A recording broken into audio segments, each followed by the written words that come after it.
Johannes Kepler var en tysk videnskabsmand, som levede fra 1571 til 1630. Kepler overtog sin læremester Tycho Brahes stjernekatalog efter hans død i 1601. Herefter begynder Kepler sine hidtil mest anerkendte teorier. Hans forskningsområder var astronomi, astrologi, matematik og naturfysik, hvilket betød, at han, som sin læremester, beskæftigede sig med verdensbilleder. Dog var han, ulig Brahe, tilhænger af det heliocentriske verdensbillede, hvilket i sin tid var kontroversielt. Ved hjælp af matematik gav Kepler sit bud på verdensbilledet og blev samtidig en af nøglefigurerne i det 17. århundredes videnskabelige revolution. Goddag, mit navn er Johannes Kepler, og velkommen til min arbejdsplads. Jeg er flyttet her til Prag, fordi min lærermester Tycho Brahe han åbnede et nyt observatorium. Ja. Min første lov hedder, at planetbanerne går i ellipser med solen som det ene brandpunkt. Ja, det illustreres på denne tegning her. Der kan I se, at de går i ellipser rundt omkring solen. Det, ja. Anden lov går ud på, at forbindelseslinjen mellem sol og planet bevæger sig i lige store arealer og i lige store tidsrum. Det vil sige, at hvis planeten er tæt på solen, overstryger den et lige så stort areal, som hvis den er langt væk fra solen. Fordi det bevæger sig hurtigt, tæt på solen og langsommere væk fra solen.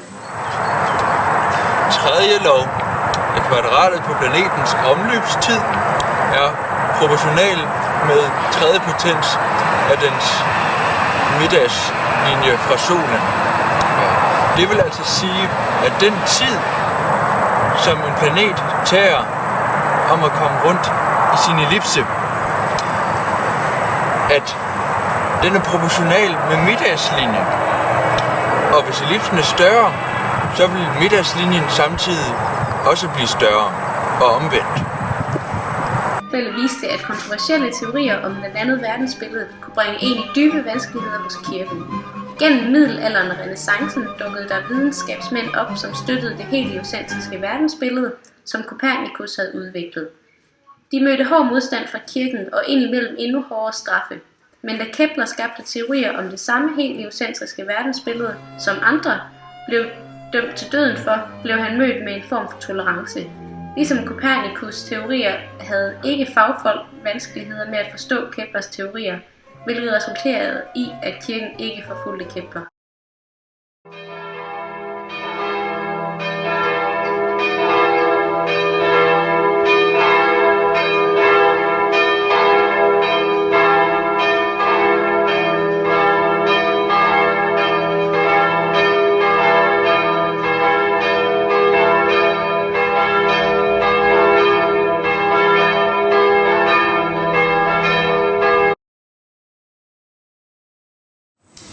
Jeg er imødekommende over for nytænkning inden for fysik og videnskab. Og derfor er jeg også lutheransk af tro. Ja, jeg tror nemlig på, at det heliocentriske verdensbillede er det, som er til, og ikke det geocentriske. Det kan man se i den måde, jeg arbejder på. Og at jeg tror på, at Gud har skabt en verden, så vi rationelt og logisk kan gå ind og analysere og arbejde. Kirke støttede Brahes verdensbillede, støttede den lutheranske, altså den Kepler var tilhænger af, den kopernikanske. Dette viser blandt andet Keplers åbne samfunds- og verdenssyn, der bød nytænkning, eksperimenter og undersøgelser velkommen. Selvom Kepler altså var lutheraner og indarbejdede religiøse argumenter i sine teorier, forholdte han sig kritisk til kirken og udviser dermed en form for realisme, hvilket er banebrydende i renæssancen og tiden efter.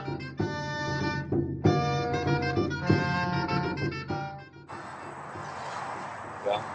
Tak fordi I vil høre på mit vidunderlige arbejde, og så må I komme godt hjem af igen.